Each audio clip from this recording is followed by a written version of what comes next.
Hello दोस्तों, आप सभी का स्वागत है आपके यूट्यूब चैनल केडी क्लास में। और मैं हूं केडी पब्लिक स्कूल संचालक आर कुमार। और आज हम आपके लिए लेकर आए हैं जय प्रक्रम के पार्ट 1 इसके पहले लोड हो चुका है हमारे चैनल पर। आप अगर वो वीडियो अभी तक नहीं देखे हैं तो मेरे चैनल पर जाएं और उसे आप देखें, क्योंकि जय प्रक्रम के पार्ट 1 है जो क्लास 10 के प्रथम चैप्टर है जीव विज्ञान का, यानी कि बायोलॉजी का। तो आज उसका पार्ट 2 है और आज इस पार्ट 2 में और पार्ट 1 में लेकर के मैं लघु उत्तरीय और अति लघु उत्तरीय सभी प्रश्नों को सोल्व कर दिए हैं। तो आप हमारे चैनल पर बने रहें और अंत में अगर मेरी वीडियो अच्छी लगी तो लाइक कमेंट सब्सक्राइब जरूर करेंगे और कमेंट करके मुझे ज़रूर बताएं कि आपको किस चैप्टर से वीडियो की ज़रूरत है, तो हम लोग बना कर देंगे। हमारे चैनल पे मैथ, विज्ञान, इतिहास, भूगोल, नागरिक, हिंदी, संस्कृत सभी की तैयारी कराई जाती है। आप हमारे चैनल पर निःशुल्क एक भी रुपया नहीं देना है और आप अपनी बिहार बोर्ड मैट्रिक की तैयारी कर सकते हैं। तो चलिए वीडियो में बने रहिए। है हमारा आज जय प्रक्रम पोषण है और पार्ट 2 है। आज पार्ट 1 इसके पहले बन गया है। छोटी आंत की लंबाई 6 मीटर होती है और चौड़ाई होती है 2.5 सेंटीमीटर। कितनी होती है? 2.5 सेंटीमीटर। पोषण 4 प्रकार के होते हैं, ये आपको पता होना चाहिए। पोषण कितने प्रकार के होते हैं? तो 4 प्रकार के। ठीक है, आपको कभी कभी ये छोटी आंत की लंबाई ये 7.5 मीटर भी देता है। क्या देता है? 7.5 मीटर भी देता है। इसे याद रखेंगे आप लोग। चलिए प्रश्न संख्या 1 की तरफ आगे चला जाए। कह रहा है कि जय प्रक्रम किसे कहते हैं? क्या जय प्रक्रम किसे कहते हैं? तो वे सारी क्रियाएं जिनके द्वारा जीवों का अनुरक्षण होता है, जय प्रक्रम कहलाता है। वे सारी क्रियाएं जिनके द्वारा जीवों का अनुरक्षण होता है, उसे क्या कहते हैं? जय प्रक्रम कहते हैं। तो यह जय प्रक्रम पाठ का ही नाम है, जय प्रक्रम और पोषण। और उसी से यह पार्ट 2 मेरा वीडियो है। पार्ट 1 पहले से अपलोड है। अगर आप वो वीडियो नहीं देखे हैं तो उसे देखें।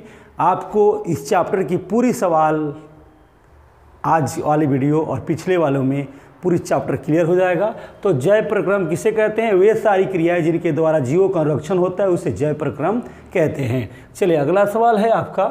कह रहा है बहुकोशिकीय जीवों में ऑक्सीजन की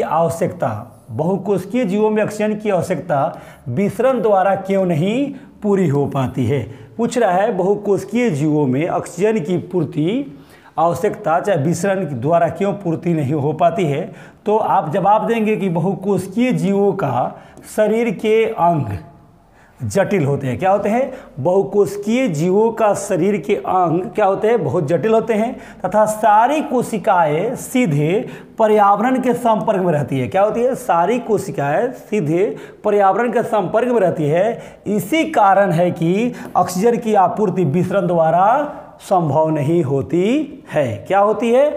विसरण द्वारा संभव नहीं होती है। तो एक बार और फिर से रिकॉल कर लिया जाए। बहुकोशिकीय जीवों में ऑक्सीजन की आवश्यकता विसरण द्वारा क्यों नहीं पूर्ति हो पाती है? तो बहुकोशिकीय जीवों का शरीर के अंग जटिल होते हैं। क्या होते हैं? बहुकोशिकीय जीवों के शरीर के अंग क्या होते हैं? बहुत जटिल होते हैं तथा सारी कोशिकाएं सीधे पर्यावरण के संपर्क में रहती है। सारी कोशिकाएं क्या होती है? सीधे पर्यावरण के संपर्क में रहती है।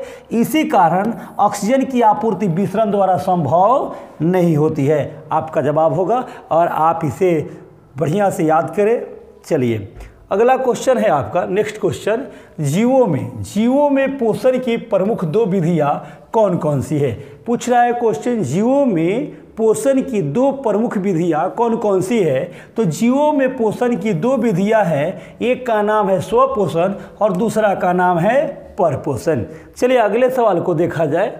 हरे पौधों में किस प्रकार का पोषण होता है? हरे पौधों में किस प्रकार का पोषण होता है? तो हरे पौधों में स्वपोषण प्रकार का पोषण पाया जाता है या स्वपोषण होता है। चलिए अगले सवालों को देखा जाए। जंतुओं में पोषण की कौन सी विधि पाई जाती है? तो जंतुओं में पर पोषण की विधि पाई जाती है। कौन सी विधि पाई जाती है? परपोषण की विधि पाई जाती है। चलिए अगले सवाल को देखा जाए। तीन प्रकार की पोषण विधियों के नाम लिखे। तीन प्रकार की पोषण विधियों के नाम लिखे। तो तीन प्रकार की पोषण विधियों का नाम है, एक का नाम है मृतजीवी पोषण, क्या है, मृतजीवी पोषण। दूसरा का नाम है परजीवी पोषण। तीसरा का नाम है प्राणिसम पोषण, है ना। क्या क्या है, तो तीन प्रकार के पोषण विधियों के नाम निम्न हैं। एक का नाम है मृतजीवी पोषण, दूसरा का नाम है परजीवी पोषण, तीसरा का नाम है प्राणिसम पोषण। चलिए अगले सवाल को देखा जाए। कह रहा है संपूर्ण, क्या है, संपूर्ण प्रकाश संश्लेषण, प्रकाश संश्लेषण की प्रक्रिया का रासायनिक समीकरण लिखे। संपूर्ण प्रकाश संश्लेषण प्रक्रिया का रासायनिक समीकरण लिखे। तो संपूर्ण प्रकाश संश्लेषण प्रक्रिया का रासायनिक समीकरण होगा 6CO2, क्या होगा, 6CO2 और 12H2O, 6CO2 और 12H2O। जब सूर्य का प्रकाश इस पर पड़ेगा, क्या होगा, सूर्य का प्रकाश पड़ेगा तो यह होगा 6C6H12O6, क्या बनेगा, C6H12O6, CO2 बनेगा और H2O, यानी ये ग्लूकोज बनेगा और यह ऑक्सीजन निकलेगा और यह जल होगा। जो ऑक्सीजन निकल करके जब प्रकाश संश्लेषण की प्रक्रियाएं होंगी, कर रहे 6CO2 यानी 6 कार्बन डाइऑक्साइड और 12 जल के अणु मिलेंगे तो यह ग्लूकोज का निर्माण करेंगे। जब सूर्य के प्रकाश की उपस्थिति में तो ये जल बनाएंगे और ऑक्सीजन होगा जो वायुमंडल में निकल फैल जाएगा, जो जिसे जीव जंतु ग्रहण करेंगे, और यह जल है वाष्पित होकर वायुमंडल में फैल जाएगा। तो यही पूछ रहा है कि रासायनिक समीकरण बताए, तो आप बताएंगे 6CO2 H12H2O एरो दे करके C6H12O6 plus 6O2 plus 6H2O बनेगा। ठीक है, चलिए अगले क्वेश्चन को देखा जाए। कह रहा है प्रकाश संश्लेषण, क्या है, प्रकाश संश्लेषण की प्रक्रिया में उपोत्पाद के रूप में क्या बनता है। तो आप बताएंगे प्रकाश संश्लेषण की प्रक्रिया में उपोत्पाद के रूप में ऑक्सीजन बनता है। क्या बनता है, ऑक्सीजन बनता है, यानी कि O2 बनता है। क्या होता है, तो प्रकाश संश्लेषण की प्रक्रिया में उपोत्पाद के रूप में क्या बनता है, तो उपोत्पाद के रूप में ऑक्सीजन बनता है। आपका जवाब होगा। चलिए अगला सवाल मेरे दोस्त। करे प्रकाश संश्लेषण, क्या है, प्रकाश संश्लेषण की प्रक्रिया हरित लवक या क्लोरोप्लास्ट में ही क्यों होती है। क्वेश्चन है आपका कि प्रकाश संश्लेषण की जो प्रक्रियाएं हैं वह हरित लवक या क्लोरोप्लास्ट में ही क्यों होता है। तो आपका जवाब होगा कि क्लोरोप्लास्ट में क्लोरोफिल वर्णक पाया जाता है। क्या पाया जाता है, क्लोरोप्लास्ट में क्लोरोफिल वर्णक पाया जाता है, इसीलिए प्रकाश संश्लेषण की प्रक्रिया होती है।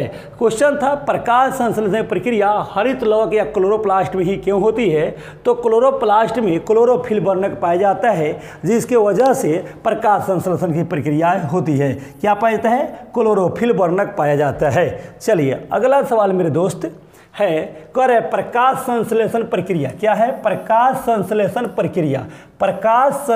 प्रक्रिया के लिए किन किन पदार्थों की आवश्यकता होती है। सवाल है प्रकाश संश्लेषण प्रक्रिया के लिए किन किन पदार्थों की आवश्यकता होती है। तो मेरे दोस्त आपका जवाब होगा कि प्रकाश संश्लेषण प्रक्रिया के लिए प्रकाश संश्लेषण के लिए क्लोरोफिल, कार्बन डाइऑक्साइड, जल और सूर्य के प्रकाश की आवश्यकता होगी। क्या क्या चीजें होगी, प्रकाश संश्लेषण प्रक्रिया के लिए किन किन पदार्थों की आवश्यकता होगी। तो आपका जवाब होगा प्रकाश संश्लेषण प्रक्रिया के लिए क्लोरोफिल, कार्बन डाइऑक्साइड, जल और सूर्य की प्रकाश की आवश्यकता होगी। चलिए मेरे दोस्तों, अगर इसे आप अच्छी तरह समझ पा रहे हैं तो वीडियो को लाइक करें और कमेंट करके मुझे जरूर बताएं कि आपको यह वीडियो कैसा लगा। चलिए करें प्रकाश संश्लेषण प्रक्रिया, क्या है भाई, प्रकाश संश्लेषण प्रक्रिया के लिए पौधे CO2 कहाँ से प्राप्त करते हैं। रे भैया CO2 यानी कि कार्बन डाइऑक्साइड कहाँ से प्राप्त करते हैं। पूछ रहा है कि प्रकाश संश्लेषण प्रक्रिया के लिए प्रकाश संश्लेषण प्रक्रिया के लिए पौधे CO2 कहाँ से प्राप्त करते हैं? तो CO2 वायुमंडल से प्राप्त करते हैं। तो आपका जवाब होगा प्रकाश संश्लेषण प्रक्रिया में पौधे को CO2, कौन चीज़? CO2 वायुमंडल से पत्तियों के भीतर कोशिकाओं के विसरण द्वारा पहुंचते हैं। यह कहाँ से प्राप्त होते हैं? तो वायुमंडल से प्राप्त होते हैं। क्या प्राप्त होते हैं? तो पौधों को CO2 वायुमंडल से प्राप्त होते हैं। चलिए अगला सवाल आपका है, कवक। कवक एक जीवाणुओं में प्रकाश संश्लेषण की प्रक्रिया क्यों नहीं हो पाती है? पूछ रहा है कवक एवं जीवाणुओं में, सवाल है कवक एवं जीवाणुओं में प्रकाश संश्लेषण की प्रक्रिया क्यों नहीं हो पाती है? नहीं, तो आपका जवाब होगा क्योंकि सूक्ष्म जीव जो घुलित कार्बनिक पदार्थों के रूप में भोजन अवशोषित करते हैं। क्या करते हैं? सूक्ष्म जीव जो हैं वह घुलित कार्बनिक पदार्थों के रूप में, सूक्ष्म जीव जो है वह घुलित कार्बनिक पदार्थों के रूप में भोजन अवशोषित करते हैं। इसीलिए क्या करते हैं? प्रकाश संश्लेषण की प्रक्रिया नहीं कर पाते हैं। आपका जवाब होगा। चलिए मेरे दोस्त अगला सवाल देखिए, कह रहा है पोषण के दृष्टिकोण से अमीबा तथा पैरामीशियम। क्या है? पोषण के दृष्टिकोण से अमीबा तथा पैरामीशियम किस प्रकार के जंतु हैं? तो आपका जवाब होगा मेरे दोस्त कि पोषण के दृष्टिकोण से अमीबा कौन? अमीबा तथा पैरामीशियम कौन? तथा पैरामीशियम परजीवी पोषी जीव हैं। क्या है? परजीवी पोषी जीव हैं। इन्हें क्या कहेंगे? परजीवी पोषी के अंतर्गत रखे हैं। किसको? अमीबा तथा पैरामीशियम को। किसके? पोषण के दृष्टिकोण से। चलिए मेरे दोस्त अगला सवाल देखिए,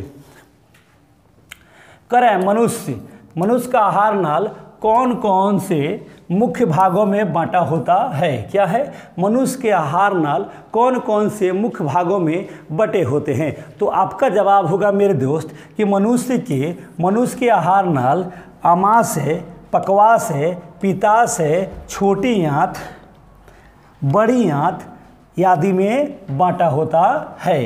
तो आपसे फिर से मैं एक बार और सवाल को पढ़ दूं कि मनुष्य का आहार नाल कौन कौन से मुख्य भागों में बटा होता है? मनुष्य के आहार नाल कौन कौन से मुख्य भागों में बटा होता है? तो आपका जवाब होगा मनुष्य का आहार नाल आमाशय, पकवाशय, पित्ताशय, छोटी आंत, बड़ी आंत आदि में बांटा होता है। किस में?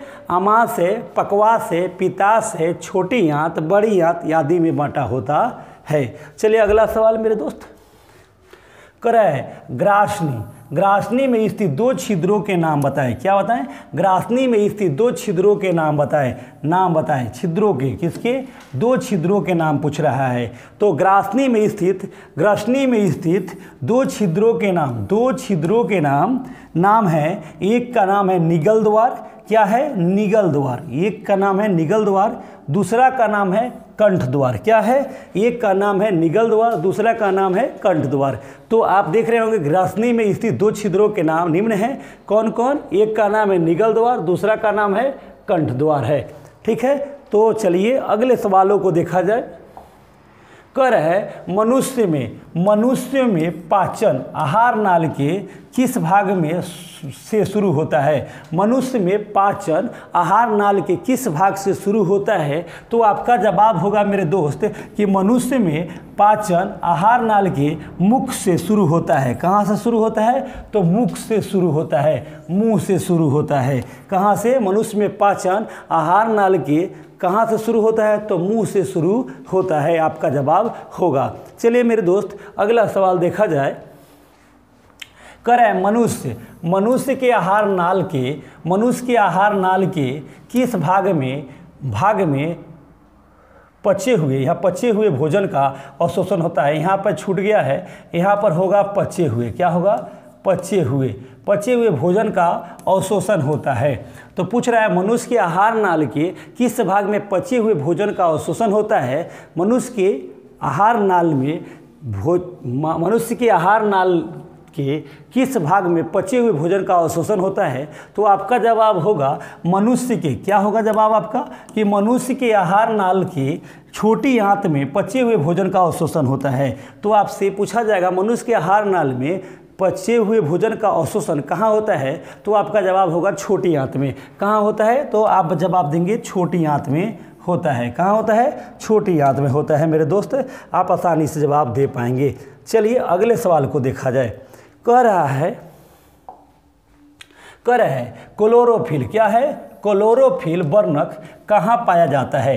क्लोरोफिल वर्णक कहाँ पाया जाता है? तो क्लोरोप्लास्ट में पाया जाता है। आपका जवाब होगा क्लोरोफिल वर्णक कहाँ पाया जाता है? तो आपका जवाब होगा क्लोरोफिल वर्णक क्लोरोप्लास्ट में पाया जाता है और यह पत्तियों में पाई जाती है। चलिए अगले सवाल को देखा जाए। कह रहा है प्रकाश संश्लेषण, क्या कह रहा है? प्रकाश संश्लेषण प्रक्रम द्वारा पौधे क्या निर्माण करते हैं? प्रकाश संश्लेषण प्रक्रम द्वारा पौधे क्या निर्माण करते हैं? तो आपका जवाब होगा मेरे दोस्तों प्रकाश संश्लेषण प्रक्रम द्वारा पौधे भोजन को अवशोषण करते हैं। क्या करते हैं? भोजन का निर्माण करते हैं। चलिए अगला सवाल है मेरे दोस्त, कह रहे हैं मृतजीवी को क्या कहते हैं?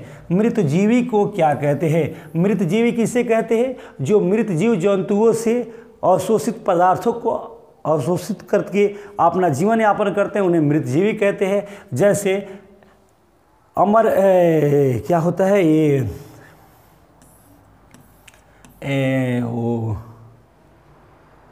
जैसे कुकुरमुत्ता है, वह मृतजीवी के अंतर्गत आते हैं। तो वही करें मृतजीवी को क्या कहते हैं? तो मृतजीवी को हम अपघटक कहते हैं। क्या कहते हैं? मृतजीवी को अपघटक कहते हैं। चलिए मेरे दोस्तों, अगर आपको ये वीडियो अच्छा लग रहा हो तो लाइक कमेंट सब्सक्राइब जरूर करेंगे।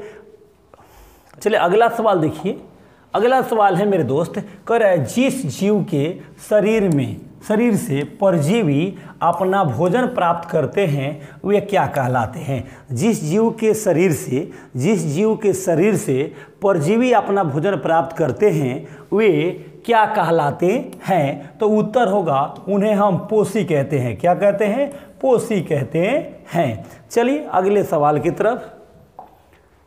कह रहा है गोबर छाता जिसे कुकुरमुत्ता भी कहा जाता है, गोबर छाता में किस प्रकार का पोषण होता है? अभी मैंने चर्चा किया है पिछली वाली क्वेश्चन पे कि गोबर छाता में किस प्रकार का पोषण होता है।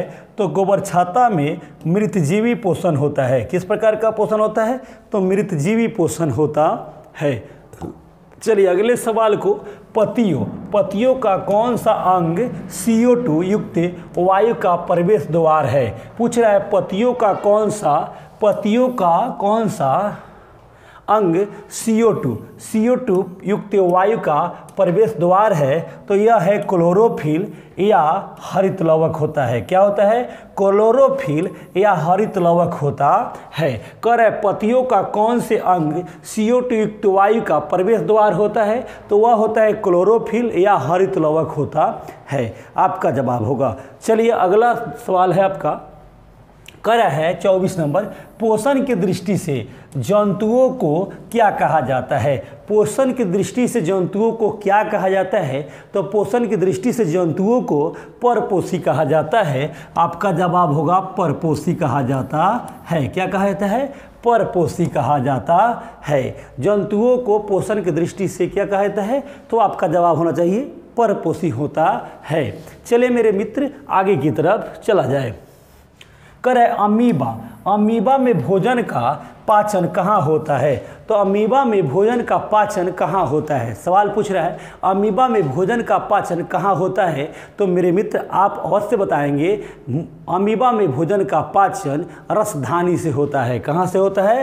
रसधानी से में होता है। आपका जवाब होगा। चलिए मेरे मित्र आगे की तरफ। कर है मनुष्य में पाचन के लिए विशेष अंग को क्या कहते हैं? मनुष्य में पाचन के लिए विशेष अंग को क्या कहते हैं? सवाल है आपका मेरे दोस्तों।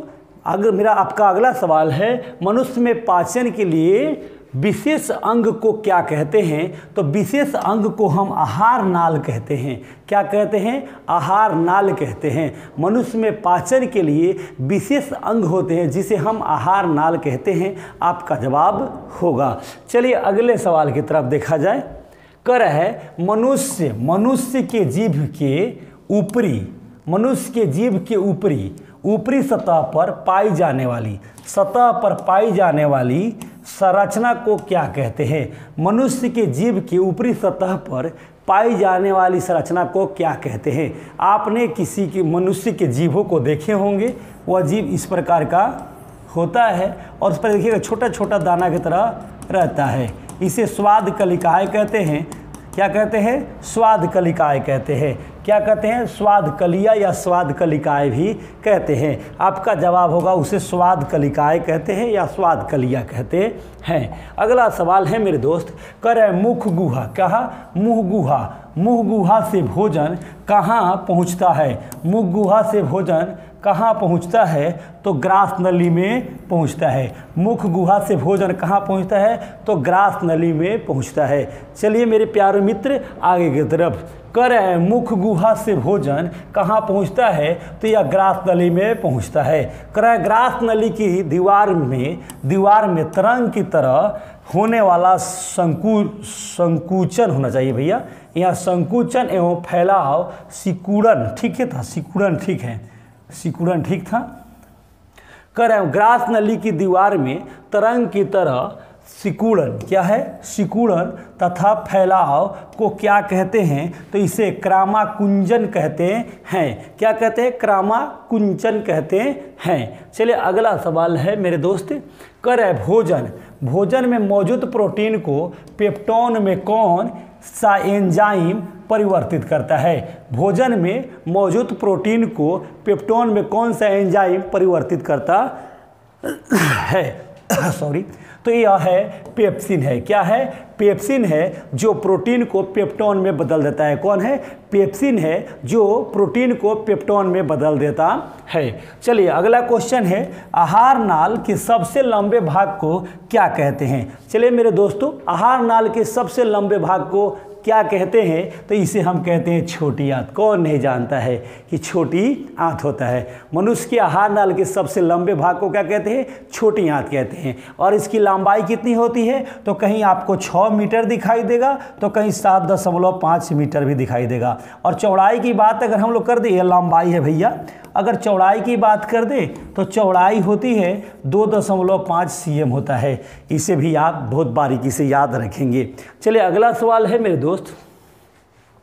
कर शरीर की सबसे बड़ी ग्रंथि क्या है? तो सबसे बड़ी ग्रंथि आंत ग्रंथि है। क्या है? आंत ग्रंथि है। सबसे बड़ी ग्रंथि की बात कर रहा है तो सबसे बड़ी ग्रंथि है आंत ग्रंथि है। ठीक है। चलिए शरीर की सबसे बड़ी ग्रंथि कौन सी है? आंत ग्रंथि है। करे पाचन की क्रिया कहाँ पूर्ण होती है? तो पाचन की क्रिया अभी मैंने बताया है कि छोटी आंत में पूर्ण होती है। पाचन की क्रिया कहाँ पूर्ण होती है? तो आप बताएंगे पाचन की क्रिया छोटी आंत में होती है। छोटी आंत की लंबाई कितनी होती है? तो 6 मीटर से लेकर के 7.5 मीटर तक। चौड़ाई की अगर बात किया जाए तो 2.5 cm होता है। मीटर में नहीं होता है, cm में होता है। इसे एकदम बारीकी से याद रखेंगे। चलिए मेरे दोस्त आगे की तरफ।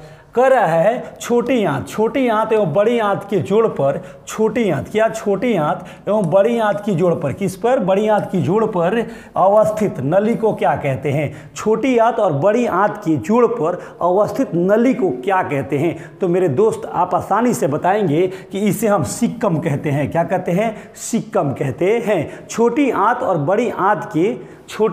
बड़ी आंत के जोड़ पर अवस्थित नली को हम सिक्कम कहते हैं। आपका जवाब होगा। चलिए मेरे दोस्तों, आप मेरी भाषा को बहुत अच्छी तरह समझ पा रहे होंगे और यह वीडियो भी बहुत अच्छा लग रहा होगा और आपकी परीक्षा के लिए यह अति महत्वपूर्ण भी है। तो आप लोग आज से ही अपनी परीक्षा में लग जाएं।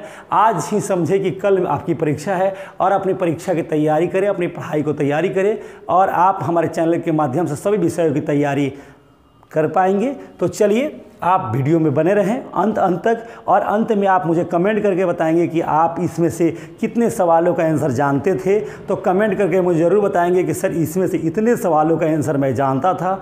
अगर नहीं जानते थे उसे भी बताएंगे कि मैं इतने सवालों को यहाँ जाना। चलिए, और अगले बार मुझे ज़रूर आप बताएंगे अगले वीडियो में कि हाँ मैंने याद कर लिया है सारा। करे अपचा भोजन, कौन सा भोजन भैया? अपचा भोजन। अपचा भोजन किसे कहता है? जो भोजन नहीं पचता है उसे अपचा भोजन कहता है। अपचा भोजन अस्थायी तौर पर कहाँ संचारित रहता है? संचारित नहीं, संचित रहता है, ये होना चाहिए, संचारित रहता है। चलिए, तो यह रेक्टम में संचारित रहता है। क्या रहता है? रेक्टम में संचारित रहता है। चलिए अगला क्वेश्चन है, कर है शरीर के भीतर ऊर्जा के समान स्रोत में, शरीर के भीतर ऊर्जा के समान स्रोत में परिवर्तन के लिए क्या आवश्यक है?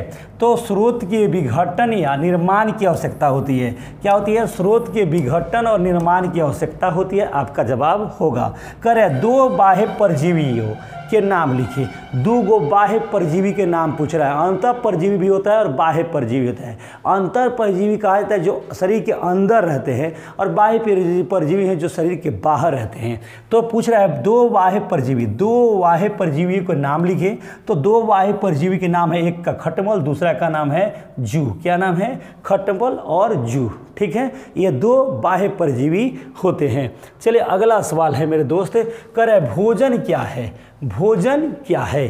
तो आपका जवाब होगा ऊर्जा की प्राप्ति के लिए जो खाद्य पदार्थ खाए जाते हैं वह भोजन कहलाते हैं।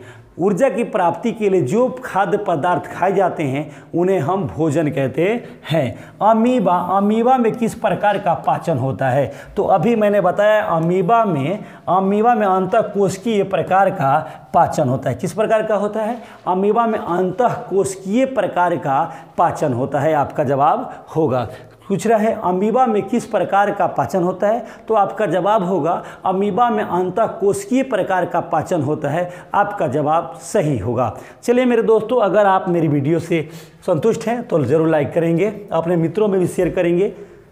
कर है प्रकाश संश्लेषण। क्या कर है? प्रकाश संश्लेषण की क्रिया कहाँ होती है? तो उत्तर आपका है प्रकाश संश्लेषण क्रिया हरित लवक में होती है। कहाँ होती है भैया? तो हरित लवक में होती है।